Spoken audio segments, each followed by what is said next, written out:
Yo, what's up, everybody? Welcome to the Happy Hour podcast. My name is JJ. I'm an alcoholic and an addict. Today, I got my friend Izzy here. I met Izzy on this journey a few years back, and I got the honor to sponsor him. He's definitely a blessing in my life. His story is real strong. He gets the nickname of like Dr. Reverend Izzy because he's going to drop that hope. And I really appreciate all you followers that have been listening to the podcast and dealing with the sound and all the things that I've been going through. Right now, I think we're up to like 2,000 viewers that listen on a regular now. It's definitely awesome, and I really appreciate you guys. Thank you so much. So tonight we're going to start with Izzy, man. It's all you, buddy. Izzy, alcoholic. Thanks, man. What's up, man? Thanks for going on. Look, I appreciate it, man. It's a blessing, man. And trust me, it's an honor to have you as a friend and a brother, man, on this journey. I give God all the glory. That's right. And I know for a fact that absolutely nothing happens in God's world by mistake. It was a blessing that He put me in solutions, and the first person I ran into was you when I was striving to find my way. I definitely came in there broken. A little bit of my background to qualify myself. I was born in Paterson, New Jersey. Born and raised, and single mom, house full of women. My grandmother, my sisters, my aunts. It was rough being the only dude there, man. It was actually funny too because I didn't get in trouble a lot. The girls did though. Yeah. They got in trouble a whole bunch, man. But I was one of those kids that stayed to myself. I wanted to do my schoolwork, and I wanted to get good grades because I wanted to do something in life. But it was just one important factor that was always missing in my childhood, and that was love. And throughout that, man, it was like I didn't realize that there was a lot of substance abuse in my house. I didn't realize that at all. And when I came to realize that, and it was crazy how I came into realization of that, was because my mom used to beat the crap out of me. That's how I realized, okay, well, this isn't right. It's like she'll go out for a minute, come back, and I'm talking about, it was brutal, man. I used scratches on my neck, man. It was rough. But, nonetheless, I still love my mom. And, I guess that's with every child. You don't look to you look at your parents as superheroes, and you're like, okay, well, maybe she probably was under stress, going through some stuff like that, and all this crazy jazz. But the love definitely wasn't there, man.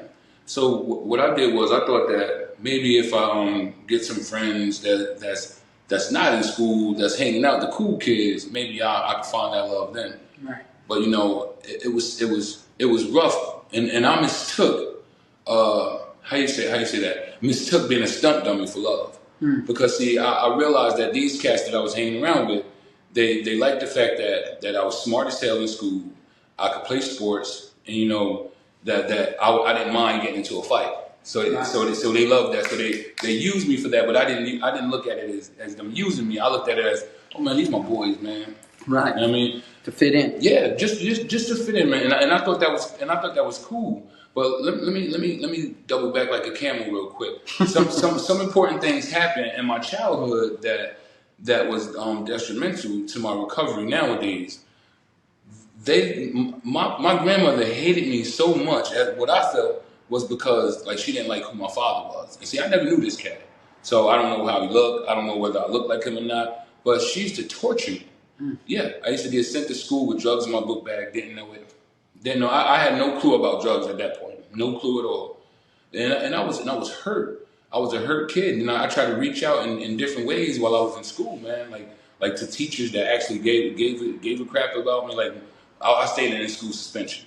So of course I was fluent with the teacher that was there. Her name was Miss Hillis. Never forget this, man. She said, "William, what is wrong with you?" I'm like, "Man, I'm getting beat up at home and I can't take it no more." And da da da da da. And then they tried to get my mom help. She didn't want no help, man. And then it just constantly happened until one day I got locked up. And I got locked up at the age of 14. And I was dope in sports. I never wanted to get screwed over in school. So I was dope in sports. So the charge, I didn't know how serious the charge was because I was naive to the law. Right. My charges was aggravated assault, terroristic threat, arson, and I had no clue. But what the thing was, my grandmother had threatened my little sister and told my little sister, "Listen, you're gonna tell these lies and get him to stay there in jail, or else I'm gonna kill you." She told my little sister that. My little sister didn't go to court and lie on me. And my foster mother, who was my best friend's mom, she came and got me. And then of course, after that, you know how it's traumatic. So I lashed out in other ways, like smoking weed, drinking here and there, messing with the cool chicks, the cheerleaders, and all this good jazz. You know, grew up. You know, what I mean, I'm gonna fast forward as I came into adulthood, and I realized my mother, due to her alcoholic and drug addiction, she had contracted HIV. She had my little sister. My little sister, she had died at the young age of 8 months. So I was torn as a kid, man. Like I was really messed up, and I didn't realize it. So fast forward a little bit. My mom, she when I was grown now, my mom, she was telling me, she's like, yo, why you won't give me no grandkids? Now the reason why is because I didn't want to have a kid and not love my kid. Right. Because I didn't understand what love was. Yeah. See, I thought love was like, all right, if I'm messing with this girl, that means she loved me, I love her, and then that's that. Right. But see, love is so much more than that. But I didn't know that at the time. But my grandmother, my mom, she wanted grandbabies. So of course, me being okay, because she's like, before I die, you know. So of course I did that. That's I was like, okay, well, you know what? I'm gonna get my mom a grandbaby. Yep. But nobody told me that about you gotta choose the right female. Yeah. But you know, it is what it is. You live and you learn, man. Yep. I mean, you know, I have a beautiful. My daughter's beautiful. 22 years old. That's beautiful, right. Man, in college, everything. She's in London right now. But then here's what happened when we didn't pan out. That's when the alcoholism happened. But I didn't realize that I already had this disease. It was already in you. Yeah, I didn't realize that. Yep. So it took over, and it took over like a whirlwind, because now I kept going back to prison, in and out, missing time in my child's life, man. And it was crucial. But I noticed that the same thing with her, it happened with me. I never abused her, but I abused her emotionally, spiritually, mentally. Because my daughter, she was like, damn, where's my daddy at? Yeah. Yeah, man. And then the last time I went to prison, it was 2006. I did 4 years, of course, over some stuff that me hanging out with the cool kids, of course. 2006, I came home 2010. I did 4 years. Came home, I said, man, there's got to be a better way. So I said, you know what? A couple of years later, I put myself in rehab, because I've been in and out of rehabs at this point. I mean, drinking and drugging and stuff like that, sniffing cocaine. I didn't care, man. I was just doing my thing. My mother died. So I was on a rampage then. And honestly, I didn't want to live anymore because she died. And what happened, how that was, when she wound up in the hospital, never came back out, she was on life support. I had to be the one to sit up here and say, okay, take off, because I was the oldest child. You know, so and do you say that the way you were raised and getting drugs put in your bag, things like that, do you think that, do you believe that was what was instilled in your mind, that that's how you should be treating others, is that standoffish, you're like a product of your own environment? Absolutely, because I looked at it this way, okay, if family can't be family, then it has to be a dog-eat-dog world. Yeah. So I have to be cold. I can't sit up here and show pure emotions. I can't be genuine. I have to put up this facade and make pretend that I'm this macho dude that, you know what, I can't be touched, nobody can F with me. And then so when you're that way, that's what you attract. That's right. Is that macho man, that street life, that way, and then look, you're right back into that same environment that you were saying you were going to avoid. Good kid in school, good grades, you know what I mean? Then you get a mother that cares about you, you know, and it's like, boom, and you still have that little wall up. You believe even with your foster mother, you were still standoffish because they borrowed you in. Yes. You know? And you know what? That great question, because you know what? She was trying to figure out what was wrong with me, because she was dynamic. I'm talking about love. She loved on me. Yes, she did. She loved on me. I'm talking about, like, we said we wanted something, she got it, but not only did she get it because we wanted it, she got it because she knew we deserved it. Because we were really great kids. But you know me, I had that attitude, well, she's not my real mom. And I always looked at it from a point where, well, she cared for her son, her real son, more than me, even though me and her were best friends, but she didn't view us different. She viewed us as equal.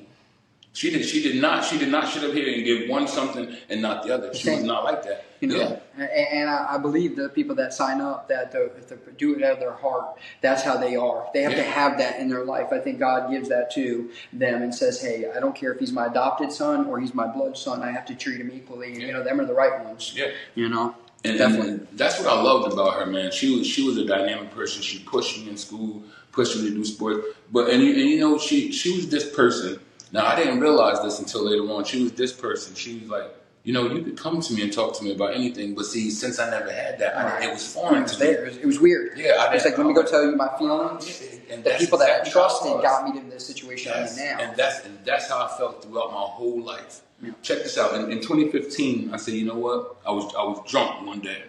I was living in Jersey City, nice apartment. I said, you know what? I'm out of here.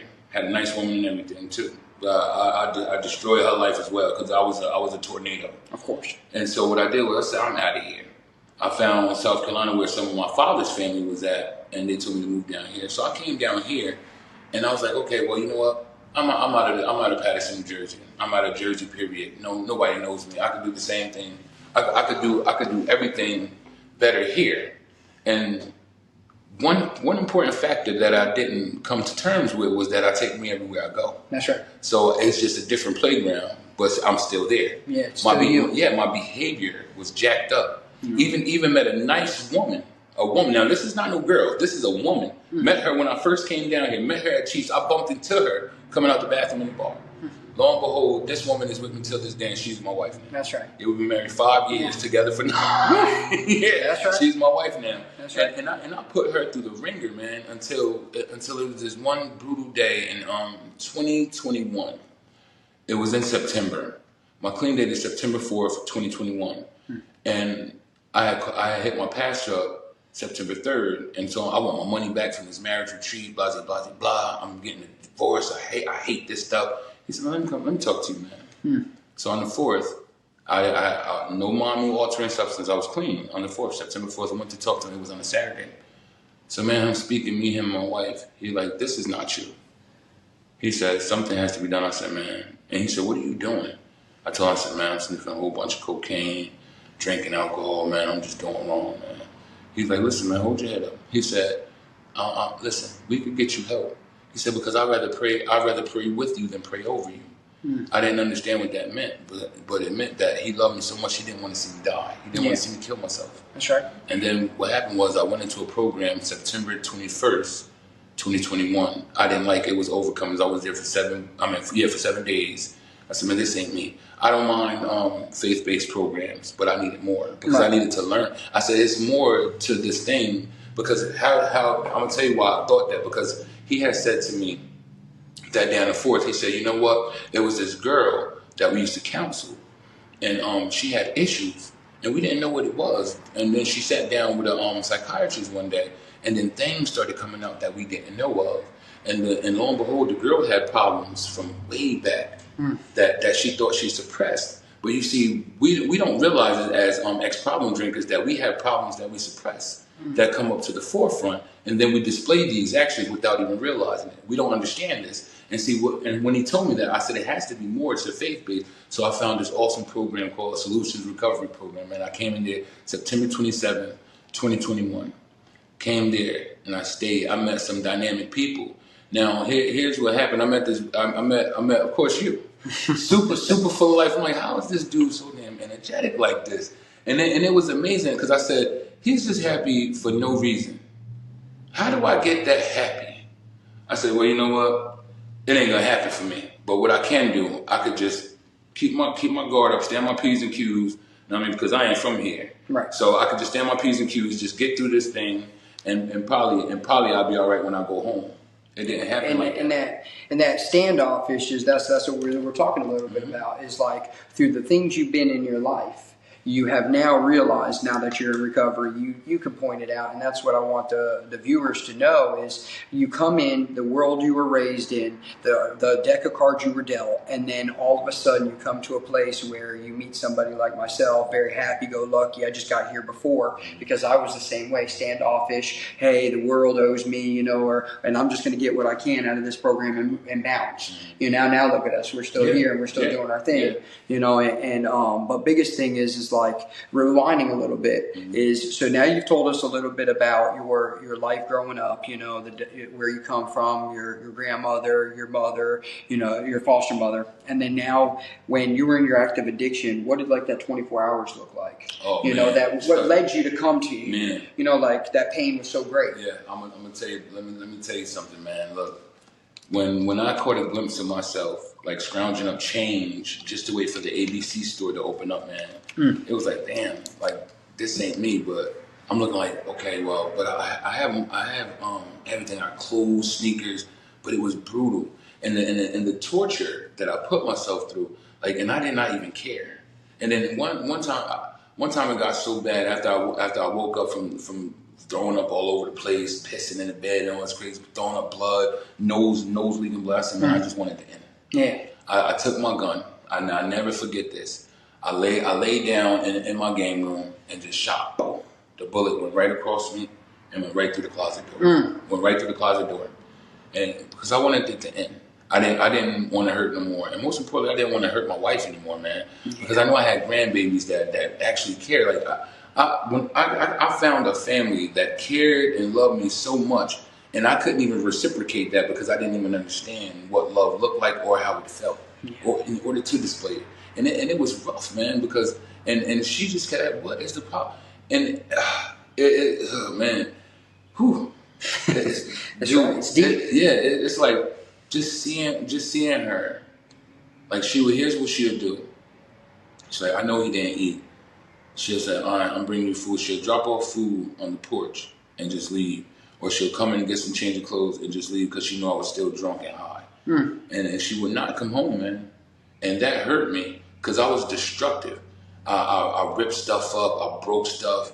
Dude, I got so drunk, I ran into the damn TV. Broke the damn TV. I did not care about anything. The 24 hours, I couldn't even think of 24 hours because I needed everything right then and there. And the fact that it was all at my disposal, it was a mess because it was right there at my disposal because I knew people. Right. I was that person. I could get cool with people, and then we become cool. You doing the same thing I'm doing. You don't mind giving it to me, and I don't mind receiving it. I did not mind at all, and it was rough, man. But I knew for a fact I wanted change. I just didn't know. Matter of fact, I knew how to get it because I was never afraid to ask anybody, but I was always afraid to ask for help when it came to be positive. I was scared to ask for that positive help because I was scared that people would look at me, look at you, what is wrong with you? Look at you, man. Come on, man. Why are you doing this stuff? And I couldn't even answer those questions. I was embarrassed. Do you believe that big old change is scary? Yeah. That I think that was the biggest thing for me when I came in, and all of a sudden they wanted me to change everything. Even I remember my last 24 hours, man. I was sitting there and I didn't know what to do. I knew the pain was so great, but I already knew my sister was in recovery, and I was like, man, well, I'm gonna call her. You know what I mean? And when I did that, and I called a woman that's in AA as well, and they came and rescued me multiple times. I knew that if I was going to make that call, I had to be ready. Right. It's because, at that time I wasn't willing. I was saying, okay, I'm ready to go for change, but I don't know if I was willing to do the work. Right. So you had the resources, but was it like, hey, was I ready and willing at the same time? But so now that you're sitting there, you got through your 24 hours in your life, like, what did recovery start looking like? Were you afraid? Were you worried? Were you, like you were telling me earlier, about how you were going to be just getting what I can and get out? Am I going to be a weekend drinker? I'm going to be that weekend warrior. Oh yeah. Look, check this out. I used to sit when I first got here. I said, okay, these guys is on something. I said, you know what? I like where they're going because I was always a fast learner. I said, I like the direction that they're going. I said, all right, this is going to be a walk in the park. I said, okay, I could probably complete this program, and then I'll be able to be successful at sneaking around, sniffing some cocaine and drinking alcohol, and this time my wife won't catch me. That's right. That's honestly what I thought. We thought AA, NA, whatever A you get involved in, they're going to teach you how to do controlled drinking. Absolutely. I can handle this. I thought that. That's right. I said, okay. I said, oh, and then what was so cool about this program, they was breaking stuff down. I'm like, okay, you're breaking some stuff down. Okay, you're getting me better at this line thing. I said, okay. But one thing happened. One night, I was sitting on the porch. I was in apartment 12. I'll never forget this. My roommate, the unicorn guy, we was talking about abuse and abusing our spouses and all this good jazz. So I was like, dude, I ain't never hit my wife. And I never did. He said, well, I ain't never hit mine neither, man. But I looked at it like this. He said, but I did abuse her. He said, I abused her mentally, emotionally, spiritually. Jesus. I went to bed mad that night. That's right. I went to bed mad. So here's what I did. I didn't want to accept that at first. I said, man, look, this dude full of shit. I said, I ain't going to accept that. I said, you know what I'm going to do? I said, I'm going to see it. And this was in December. This was right before I became health senior. Okay. This was in December. I was talking to my wife, like, why you want to come visit me? You sit up here. Look, here's how my disease is. I'm sitting up here telling her to drive unsafe in the snow to come see me from Izzy to Greenville. I did not care about her safety. And this is sober with no absence. I did not care about her safety. I did not care. Okay. And then you know what she said to me? Here's what she said to me, JJ. I swear. And it broke me when she said this. I said, all right, so you're happy that I'm in this program so you can get over here and do whatever the F you want to do. She said, listen, you're the one with the effing problem, not me. I said, bitch, click. Hung up on her.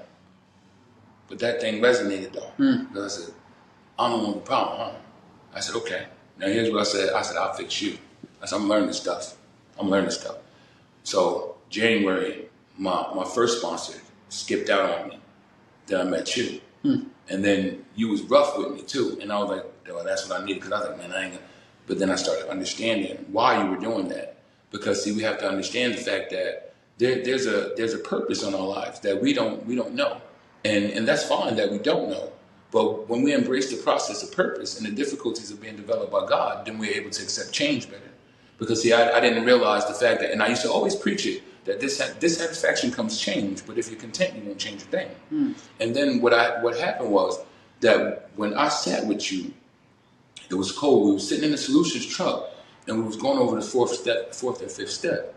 And then that right there, it did something to me that night, because then I realized that that's the I know me too, because I didn't realize that it was other people that was just like me.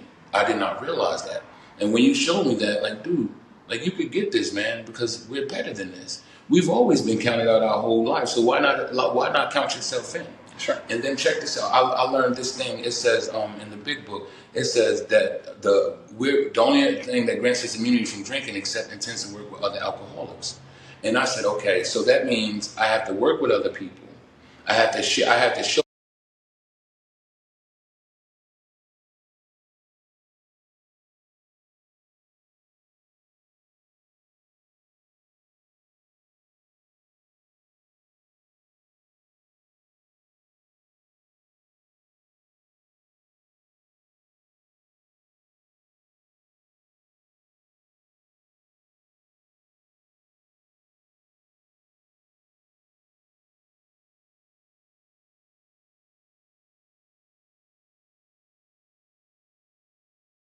Was people started noticing the change.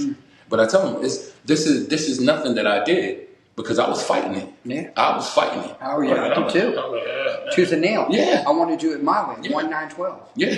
I didn't realize, and and that brings up the topic of like, okay, after we're sitting in there in the truck, and you realize that you're doing a 4 and 5. We do that. We sit down and we're doing 4, 5, and 6. And I realize we're sitting in the truck, and that change just came in your life already because you're saying, okay, I have to trust in another man. And for me to trust in another man, somebody else is going to eventually have to trust in me. Right. I didn't invent any of this. It's just a system that works. Is I got a sponsor that has a sponsor that has a sponsor. Right. And you got that as well now. So when we're there in our lives, the deck of cards we dealt, we're in recovery a little bit. You had the outburst on the wife at the time.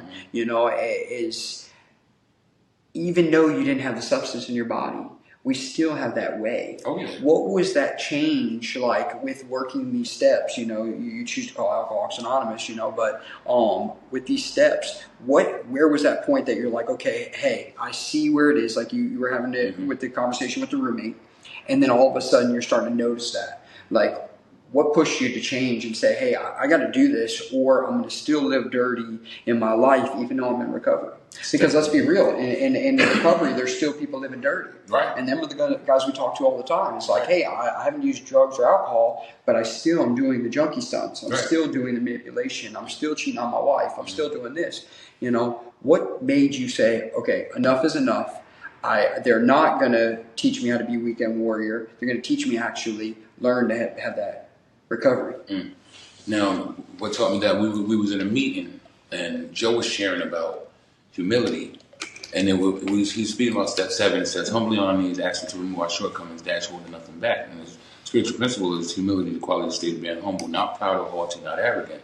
And then he gave a brief illustration of what it looked like humbly on your knees. And then he has somebody, so the illustration was that you're standing straight up, then he pushes them. They go far back. Then you get down on your knees, and then they push you. They don't go that far. And see, this right here ties into what you was teaching me about, man, no, pray. No, actually get down on your knees and pray. And because I never really prayed on my knees before until I started doing it. And then I realized that I have to practice humility. Because if I was to sit up here and say that, like the big book, we emphasize willingness as being indispensable. So when we had said that willingness is with cheerful intent, then this is something that I have to do with an open heart. So I have to stay open-minded. I have to stay grounded in recovery. I have to stay honest. But most importantly, I have to be true to me. If I'm not true to me, there's no way I could be true to anybody else. That's right. And I saw that. Then here's what happened. It painted the picture that alluded to the fact that I always have to have a mind and a memory.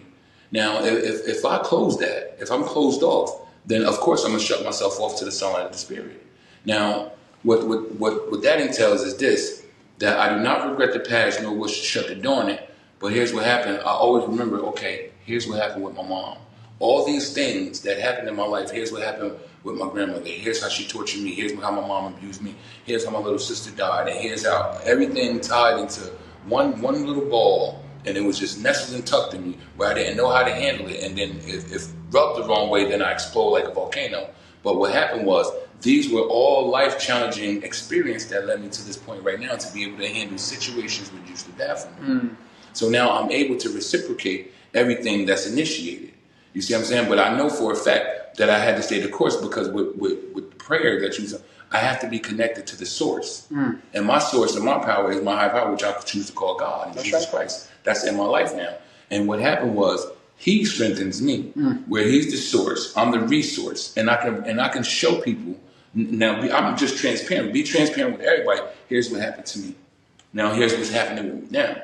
Now this can happen to you. And then I show them this ain't just with me. I said, look, here's the tree. The tree started right here. Now here's me. You see, you can always tell. God said in the Bible, be fruitful and multiply. How do we do that? That's right. See, we're doing that right now in recovery. We just don't realize. I was telling one of my sponsors this the other day because things just hit me while I'm sitting up in my room. Then I start writing stuff down and stuff like this. I like doing stuff behind the scenes. Then I probably would like, hey, here it is. Yeah, because it's right. Because when I tell him, and it's true. If he said be fruitful and multiply, look how we do it. We're doing it in recovery. It says right there, when you first going into what is it? I forgot the page. But it says we're like passengers of a great liner. But see, look, after shipwreck, we still being together. So we're planting seeds in each other to reap a great harvest. And this is us being fruitful and multiply. You planting one in me. I plant one in somebody else. Somebody planting one in you. You see, and now this is how we're fruitful and multiplying. We're not responsible for the harvest, but we're definitely going to make sure they stay on the right path because we're going to keep our foot in the ass. Like, look, man, here's what's going to happen, or this is what's going to happen. There is no gray area in this, man. Look, it's either this or that. Look, jails, institutions of death, and I can honestly say I died because I died spiritually. That's it. Now look. In the big book it says we will be reborn, and this is in step 3. So now I'm born again. Now I'm somebody new. And so now people, bigger too. Absolutely. You know what I mean? So now people have to re-meet me. So allow me to reintroduce myself because they don't know this person anymore. Right. And I'm glad they don't know him. That's right. Because I'm different. But however, if I'm to fit myself to be a maximum service to God and the people about me, I still have to teach you about this disease because you're uneducated. And that's where a lot of people fall short. They think, oh no, we just got to teach the alcoholics and drug addicts. No. We have to teach everybody. Yep. Because a lot of people don't understand that we suffer from this disease. Yeah, they don't understand it. They don't. And when we're on with these facts, we go to these people and present. They're like, wow, I did not know that. Of course you didn't. But now you do know. Because I'm here to remind the benefits for the believers. That's it. Yeah, man. You know, it's funny to listen to you, and that's where I was going. Is like, okay, you have this guy that was raised the way he was, all the things, and you hit it right off the 9-step promises. You know, you talked about how we don't regret the past, nor we should shut the door on it. You know, we'll comprehend that word serenity, and we'll know peace. Us alcoholics are the only people that in this world need a program. You know, and I'm not saying only people. because there's other 12 steps that, Gamblers Anonymous, Overeaters Anonymous and all, but I'm saying like we're the only ones that have to be persuaded to get that higher, higher power. Right. Normal people, so-called, they're just naturally, hey, let me put God first, let me serve him, let me love others, let me show through this. But us addicts that have to battle this ism that we have in our hearts and that we were born with, now we need this 12-step program to help us come back so that we're not that same person. So our story strengthened, and that's why I started this sober podcast, was, okay, when we're stronger at numbers, if we're not getting that message out there, and we have such a great knowledge of what we've learned in AA, in programs, in our experience. So now having these tools in the things, what does an everyday life look with you now? Man. What do you get to do? Tell the listeners and the viewers that it's like, that's the stuff that is exciting. Look, that man that was once doomed is now get to do this. Yeah. Look, what I get to do now, and check this out. Wait, I'm gonna first go back and then I'm gonna bring it to you because my sponsor, he said that now first we dread the have-tos. I have to do this. I have to go to meetings. And he was saying that I had no clue what you were talking about when you first were saying that. I was like, what? I was like, have to? We have to do this or else. No. See, this is where we're mistaken because now we look at things, we have a new perspective on life. We get to hang out with our families now. Yeah. We get to be sober. We get to fellowship with brothers and people that are just like us, that's driving and that's fighting to stay sober just one more day. Look, I get to go to work, get to get pissed off, get to cuss people out, get to come back like, sponsor, I need to do a 10-step, man. Cuss people out at work, man, and I know better. But see, this is the things that I get to do. And I get to be around brothers like yourself that sit here, look, man, it's stressing you out. You already know what to do. You know to pray. Like, come on. This isn't you. Get it together. And just those words right there, all right, boom, okay. Let me go. Then I get to go back to work. Like, you know what? I apologize for my outburst, man. Pardon me. Frustrated. It got to me. He like, my supervisor, just let me know before I get like that. Nothing, no reprimands, no nothing. And see, this is just for me being honest. I get to do, dude, I get to sit up here and walk around in the mall with my 4-year-old grandbaby and my other grandkid. And me realizing that I spoiled this little girl so much that she wants everything in the mall. And I, and see, these are just to get to, just being with family, just chilling, man. Dude, I know I have relatives, but I have family here. This is my family here. That's right. And I'm so happy that I get to call these dudes my family. Look, I get to get bossed around into being made go to Florida. But it's awesome. Look, no, it's dope because see, people still seeing me what I couldn't see in myself. That's right. I would never have fathomed the thought that, oh yeah, well, I could go speak to a bunch of people who I don't know and they will listen to me. I would never have thought nothing like that. You'd have told me that 3 years ago, I'm like, man, whatever. Because you're carrying the message. Yeah. And you have a relationship with God. That's right. And these are the things that I'm telling you to point out is like it's so big is to watch you have that peace. Once broken, spiritually and mentally, and even physically broken down to the point that we have to be stopped. And when we're stopped, now we have a solution. And we found our solution, and all our solution says is to give back so that we can multiply like you just described. That's right. And then now that we're multiplying and we're telling other people that hope is, that's what I like to call each other, is them hope slangers, them hope givers is everybody that I ask to come on the show is some sort of hope in somebody's life. They're not just sitting around saying like, okay, I've gained this peace in my heart. I have a relationship with God now. I have a relationship with my higher power, and now I get to give it away to somebody. That's the most beautiful thing to watch. Now you have a relationship with your wife. You have a relationship with your beautiful grandbabies. You have sponsees that have sponsees that have sponsees, and it's contagious. Yes. I don't want to go around pissing in nobody's Cheerios. Right. I told the viewers that I was going to get on with somebody and start talking a little more in the podcast. We were doing little things like when you say, hey, I tell that spirit, strength, and hope. But with you, I can tell that we jump in and it's, hey, if you don't get this, you're going to die. Right. And them are the viewers that I want to hear the message of if you're alone and you're afraid and you can't get to a meeting, listen to something like this is we come from the trap houses, Yes. we come from jails, we come from the spiritual broken, we come from the relationships that were broken. But now here's two individuals that are sitting in front of you, or you hear our voice, is saying that we were all there, and now we have the message, and the message is to have a little bit of humility, put your higher power first, love your brothers, and pave the way. That's right. Because there's other people that got here before that paved. That's right. And now it's like that instant gratification that's like, because I was an intravenous user and I wanted instant gratification, but recovery was a slow process. I didn't get everything back right away. Right. I didn't have that peace of mind. I battled with the struggles in life, and so did you. Yeah. If we had more time, which I will have you come back on, is, digging deeper. Okay. Is definitely saying, okay, I was here, I was there, and now my life has changed. And I want to thank you for coming tonight. Absolutely, and anytime. Definitely, thank you so much. Anytime, brother. Thank you, guys. Listen, if you haven't already, go to Spotify. Definitely check you out, the Happy Hour Sobriety Podcast. Also, another thing is YouTube. I'm posting it. I'm also posting on Facebook. We're getting a lot of different numbers everywhere. Share it, man.